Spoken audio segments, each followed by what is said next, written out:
Bullseye: Ukraine strikes Kursk, victory or gamble? When Ukraine's commander-in-chief, General Alexander Syrsky, declared, "I need a victory," no one expected him to launch a cross-border offensive, defying agreements with Washington. The attack on Russia's Kursk region in August 2024 not only shocked the battlefield but also seriously strained U.S. Ukraine relations. Collision: U.S. discovered the plan, but Ukraine struck anyway. As early as March 2024, CIA Director William Burns visited Kyiv to question Ukraine's intent to attack Russian territory. In response, Ukraine's military intelligence chief, Kyrylo Budanov, assured that Ukraine would act without U.S. weapons or intelligence support. However, when the operation unfolded in August, American-made HIMARS rocket systems were found in the Kursk battlefield, leaving Washington stunned and frustrated. U.S. warnings ignored, Ukraine went rogue.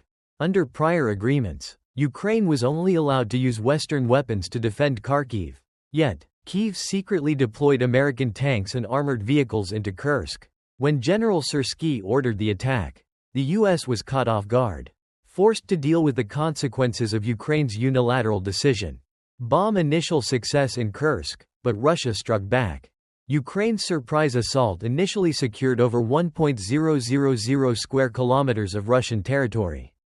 However, as Moscow reinforced its defenses and sent reinforcements, the tide quickly turned. By March 2025, after U.S. President Donald Trump announced a halt to military aid for Kyiv, Russia launched a full-scale counteroffensive, nearly pushing Ukrainian forces out of Kursk. Downward trend: a costly outcome, heavy Ukrainian losses. As of March 31, Ukraine controlled less than 60 square kilometers of Kursk. Russia's defense ministry claimed Ukraine had lost over 70,000 troops, 2,000 tanks, and armored vehicles. Speech: balloon bargaining chip or strategic misstep? Ukraine's leadership had hoped to seize Kursk as leverage in future peace talks. But now, with Washington's trust eroded, Moscow on the offensive, and Kyiv suffering massive losses, was this a strategic victory, or a disastrous miscalculation? Loudspeaker: what do you think?